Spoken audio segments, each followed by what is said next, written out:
എല്ലാവർക്കും നമസ്കാരം. അപ്പോൾ എൻ്റെ ചാനലിലെ ആദ്യത്തെ ലോങ് ഫോം വീഡിയോ ആണ്. സോ ഞാൻ നോർത്ത് ഇറാനിലേക്ക് 2 കൊല്ലം മുമ്പ് പോയിരുന്ന ട്രിപ്പിൻ്റെയും അതിൻ്റെ ഇടയിൽ കിട്ടിയ കുറച്ച് പണികളുടെയും കഥകളെല്ലാം ചേർത്തിട്ട് ഞാനൊരു മെമ്മറി ക്രിയേറ്റ് ചെയ്തതാണ്. Let's go to the video. So ഇതാണ് നമ്മുടെ സ്ഥലം, നമാക്കബ്രൂൺ. അപ്പോൾ ഞാൻ ടെഹ്റാൻ്റെ സൈഡിലായിരുന്നു താമസിച്ചുകൊണ്ടിരുന്നത്. അവിടെ നിന്ന് ഒരു 3 hour നമ്മൾ ബൈ റോഡ് ട്രാവൽ ചെയ്തിട്ട് വേണം ചാലൂസിലേക്ക് പോകാൻ, which is north of the Iran. So ഈ ചാലൂസ് എന്ന് ലൊക്കേറ്റ് ചെയ്തിരിക്കുന്നത് പറഞ്ഞു വെച്ചാൽ കാസ്പിയൻ സീയുടെ അടുത്താണ്. ഈ കാസ്പിയൻ സീനെ 5 കൺട്രീസ് ബോർഡറിങ് ചെയ്യുന്നുണ്ട് കേട്ടോ. പിന്നെ ഇതിനെ എന്തുകൊണ്ടാണ് സീ എന്ന് വിളിക്കുന്നത് അറിയാമോ? പ്രൈമറി റീസൺ എന്ന് പറയുന്നത് സലൈനിറ്റി ആണ്. സോ നോർമൽ ഫ്രഷ് വാട്ടറിനെക്കാട്ടിലും കൂടുതൽ സലൈനാണ്. രണ്ടാമതിൻ്റെ ഇമ്മൻസ് സൈസ് തന്നെയാണ് കേട്ടോ. സോ ആൾമോസ്റ്റ് ജപ്പാൻ്റെ ഏരിയ കവർ ചെയ്യുന്ന അത്രയും സൈസ് ഉണ്ട്. പിന്നെ കുറച്ച് ജിയോളജിക്കൽ ഹിസ്റ്ററീസും എല്ലാം കൂടി ചേർത്തിട്ടാണ് ഇതിനെ സീ എന്ന് വിളിക്കുന്നത്. സോ അതിൽ കാണാമല്ലോ how many countries are bordering it എന്ന് പറഞ്ഞിട്ട്. So let's continue the tele cabin experience I had here.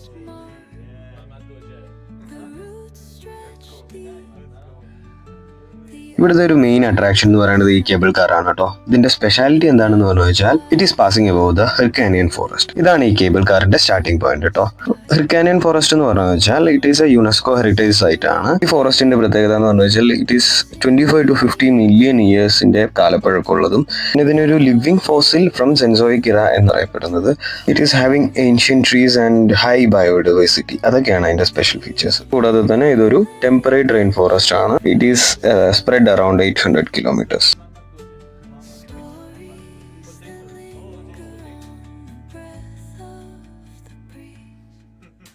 ഇവിടെ ഞാൻ കണ്ടൊരു കാര്യം എന്ന് വെച്ചാൽ എല്ലാവരും അങ്ങനെ ഇംഗ്ലീഷിൽ ഫ്ലുവൻ്റ് ഒന്നും അല്ലായിരുന്നു. സോ കുറച്ച് കമ്മ്യൂണിക്കേഷൻ ഈ ഷോപ്സിലൊക്കെ പോകുമ്പോൾ ഒരു ഡിഫിക്കൽട്ട് ഉണ്ടായിരുന്നു.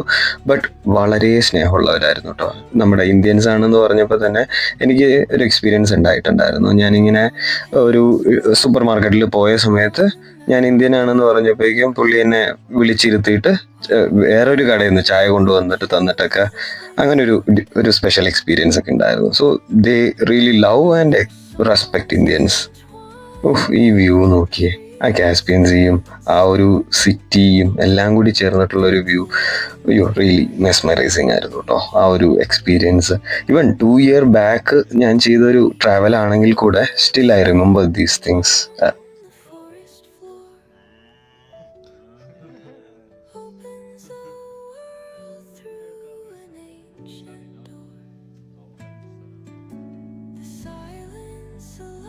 ഇതിനുശേഷം അടുത്ത ആക്ടിവിറ്റിയായ റോപ്പ് സ്ലൈഡിങ് ചെയ്ത് നോക്കിട്ടോ. അടിപൊളി എക്സ്പീരിയൻസ്. പിന്നെ ബ്രിഡ്ജ് ക്രോസിങ്, അതൊരു ഡിഫറെൻ്റ് എക്സ്പീരിയൻസ് ആയിരുന്നു, സ്പെഷ്യലായിരുന്നു. ഇത് കഴിഞ്ഞിട്ടാണ് എൻ്റെ പണിയുടെ കഥ. ഇത് നമുക്ക് സ്പീഡ് കൺട്രോൾ ചെയ്തിട്ട് പോകാൻ പറ്റുന്ന സ്ലേ റൈഡായിരുന്നു കേട്ടോ. അത് സ്റ്റാർട്ടിങ് ഒക്കെ അടിപൊളിയായിരുന്നു. ഞാൻ വീഡിയോ ഒക്കെ എടുക്കാൻ തുടങ്ങി. അതിൻ്റെ ഇടയിൽ ഒരു വളവിൻ്റെ അവിടെ വെച്ചാൽ എൻ്റെ മൊബൈൽ വീണുപോയി. പിന്നെ അവസാനം ആ മൊബൈൽ തപ്പിയെടുക്കാൻ വേണ്ടിയിട്ട് കുറേ കഷ്ടപ്പെട്ടു കേട്ടോ. അത് കഴിഞ്ഞിട്ട് ഈ ഒരു കാടിൻ്റെ അകത്തേക്ക് എക്സ്പ്ലോർ ചെയ്യാൻ തുടങ്ങി. തീരെ ക്രൗഡഡ് അല്ലാത്തതുകൊണ്ടുണ്ടല്ലോ, ശരിക്കും we are like walking with the trees എന്നുള്ളൊരു എക്സ്പീരിയൻസിലായിരുന്നു കടന്നു പോയിട്ടുണ്ടായിരുന്നത്. അത് കഴിഞ്ഞിട്ട് മസ്റ്റ് പാർട്ടായ കുറേ ഫോട്ടോസൊക്കെ എടുത്തു.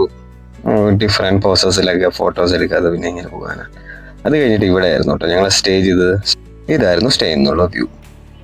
എൻ്റെ പൊന്നെ, ഒരു രക്ഷയില്ലാത്ത വ്യൂല്ലേ. വിൻഡോയിൽ നിന്നാണെങ്കിലും ഒരു ട്രാൻസ്ഫോർമേഷൻ ആയാലോ. ഇത് ഡേ വ്യൂ. ഇനി നൈറ്റ് വ്യൂ നോക്കിയേ, എൻ്റെ പൊന്നെ, രക്ഷയില്ല അല്ലേ. ഇവിടെ നിന്ന് കാണുമ്പോൾ തന്നെ കടൽ എത്ര മനോഹരിയാലേ. അത് അടുത്ത് വെച്ച് കാണുമ്പോൾ അതിലും മനോഹരിയായിരുന്നു കേട്ടോ. ആ ബീച്ചിൻ്റെ ആ ഒരു വ്യൂ ഇതാണ്. ഇനി ആ ഒരു കടലിൻ്റെ വേറൊരു വ്യൂ. ഇവിടെ ഇത്രയും ബ്യൂട്ടിഫുൾ ആകുമ്പോൾ ഇങ്ങോട്ട് വരുന്ന വഴിയും ബ്യൂട്ടിഫുൾ ആവാതിരിക്കില്ലല്ലോ. ശരിക്കും ഒരു ഹോട്ട് സൈഡിൽ നിന്ന് കൂൾഡ് സൈഡിലേക്ക് വരുന്ന സമയത്തുള്ള ശരിക്കും ആ ഒരു ട്രാൻസ്ഫോർമേഷൻ, നാച്ചുറൽ ട്രാൻസ്ഫോർമേഷൻ നമുക്ക് കാണാൻ പറ്റുമായിരുന്നു. റോഡ് ആ ഒരു ഹിൽ സൈഡിലൂടെ കടന്നു പോകുന്നതാണെങ്കിലും ചില റോഡിൻ്റെ ഏരിയാസൊക്കെ നാരോ ആയിരുന്നു. So it was like adventurous ആയിരുന്നു എന്ന് ചോദിച്ചു വെച്ചാൽ yes, but it was like amazing and beautiful ആയിരുന്നു കേട്ടോ.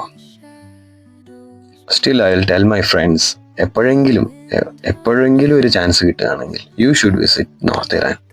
It is A must visit place and one of the beautiful place.